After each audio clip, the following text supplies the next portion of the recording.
जय हिंद प्यारे बच्चों, मैं मोहम्मद परवेज कुरैशी अपने यूट्यूब चैनल मैथ्स से बाय एमपीके में आप सभी का हार्दिक स्वागत करता हूं। आज हम लोग आईएमपी क्वेश्चन सीरीज में एक नया क्वेश्चन ले रहे हैं। क्वेश्चन नंबर 9 आप बोर्ड पर देखिएगा प्यारे बच्चों। हमको क्या दिया है, V3R टेंस टू V2R, है ना। इसका मतलब क्या हुआ कि V3 यहाँ पर, यानी यहाँ पर 3 एलिमेंट हैं, यहाँ V2 है, इसका मतलब यहाँ पर 2 एलिमेंट होते हैं। यानी जो आपको परिभाषा दी है, जो डेफिनेशन दी है, वो ये कहती है कि अगर 3 एलिमेंट हैं तो आखिरी के 2 एलिमेंट बचते हैं। ठीक है प्यारे बच्चों, हमको क्या बताना है, हमको बताना है कि एफ रेखिक है, यानी कि हमको एफ को लीनियर बताना है। तो लीनियर की कुछ कंडीशंस होती हैं, उन कंडीशन को हम पहले समझ लेंगे, उसके बाद आगे बढ़ेंगे।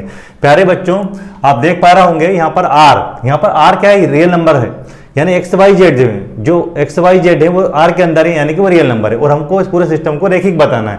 तो हम सबसे पहले तो क्या करेंगे, जब भी क्वेश्चन आता है एग्जाम में तो जो दिया है उसको हम उतार लेते हैं बोल करके, वी आर गिवन, हमें दिया है करके, और फिर हम आगे बढ़ते हैं। तो प्यारे बच्चों, सबसे पहले तो आप ये बोलोगे गिवन, यानी कि हमें दिया है। क्या दिया है, हमको दिया है प्यारे बच्चों V3R, है ना, टेंस टू V2R।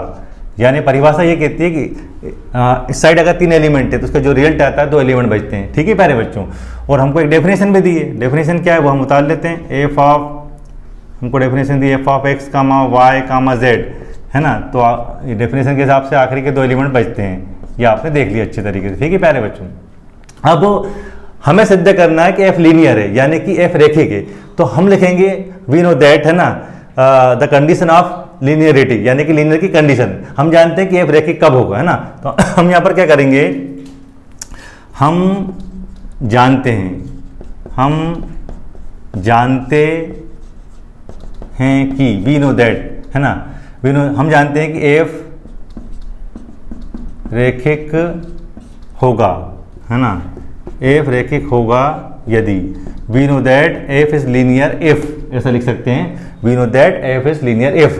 तो प्यारे बच्चों, जो हम लिखने जा रहे हैं ना, उसकी कंडीशन है। तो पहली वाली जो कंडीशन होती है वो ये होती है प्यारे बच्चों, F of alpha plus beta. हमको मिलना चाहिए एफ ऑफ अल्फा और प्लस एफ ऑफ बीटा, ऐसा मिलना चाहिए। ये तो पहली वाली कंडीशन होगी प्यारे बच्चों। और जो दूसरी कंडीशन होती है वो ये कहती है हमसे कि एफ ऑफ ए अल्फा, है ना। तो यहाँ पर ए बाहर आ जाता है और अल्फा अंदर आ जाएगा, तो कितना हो जाएगा, ए बाहर आ जाना चाहिए और एफ ऑफ अल्फा हो जाना चाहिए। यानी ये 2 कंडीशन हम अगर बता दें तो हमें जो एफ दिया है वो रेखिक यानी कि लीनियर हो जाएगा। तो प्यारे बच्चों, इस पैटर्न को समझिए, यानी इधर 3 एलिमेंट है, इधर 2 एलिमेंट है। इसका मतलब ये है कि हमको यहाँ पर 2 वेक्टर यानी कि 2 सदिश मानना है। जैसे कि आप देख पा रहे होंगे अल्फा और बीटा है, तो हम उसको किस ढंग से मानेंगे आप देखिएगा ध्यान से। माना अल्फा की वैल्यू हमने मान ली क्या प्यारे बच्चों, हमने मान लिया x1 y1 और z1। ठीक है, 3 एलिमेंट क्यों माने, क्योंकि 3 एलिमेंट आपको यहाँ पर दिए हैं ना। इसी तरह से हम बीटा की वैल्यू जो मानेंगे वो हम मान लेंगे प्यारे बच्चों x2 मान लेंगे और y2 और Z2। ठीक है प्यारे बच्चों, अब करना क्या है, ये जो कंडीशंस है, हम जो कंडीशन दी हैं उनमें हमें अल्फा बीटा की वैल्यू रखना है और सॉल्व करके देखना है। अरे बच्चों, अब आप यहाँ से देख लीजिएगा आगे स्टेप कैसे सॉल्व होती है। हम क्या करेंगे, यहाँ लिखेंगे अब, यानी कि नाउ। हम पहला वाला केस लेके चल रहे हैं, F of alpha plus beta. ठीक है, तो प्यारे बच्चों ये हो गया एफ ऑफ, है ना, ये हो गया अल्फा प्लस बीटा, है ना बच्चों, ये एफ ऑफ हो गया। अब अल्फा की वैल्यू और बीटा की वैल्यू हमको यहाँ पर रखना है। अल्फा की वैल्यू क्या है आप देख पा रहे होंगे, x1 है ना, फिर y1 है, फिर z1 है। फिर आप जानते हैं बीटा की वैल्यू क्या थी हमारी, है ना, ये है x2, है ना, ये y2 और z2। और प्यारे बच्चों, इनको कैसे ऐड किया जाता है, जोड़ा जाता है, ये आप देखिएगा। x1 प्लस x2 होगा कामा, y1 प्लस y2 होगा कामा, z1 प्लस z2 होगा। इस ढंग से इसको लिखा जाता है।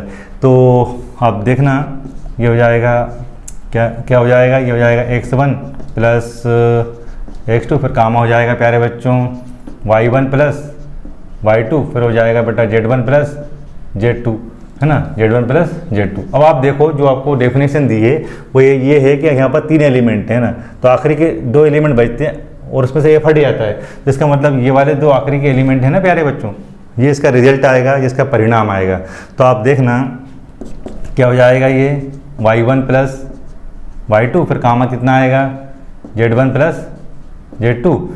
ठीक है प्यारे बच्चों, क्यों हुआ ये? क्योंकि हमको डेफिनेशन ये दी थी, आखिरी के 2 एलिमेंट यहाँ आते हैं और ए फट जाता है, आखिरी के 2 एलिमेंट थे वो आ गए और ए फट गया, यानी कि अब हम आगे बढ़ते हैं। अब ये जो आया है ना पैटर्न, है ना, इसको किस ढंग से लिखा जाता है आप ये भी समझ लीजिए ध्यान से। इसको लिखने का तरीका होता है, ये हो गया y1 कामा z1, फिर आएगा प्लस प्यारे बच्चों y2 कामा z2, ठीक है प्यारे बच्चों।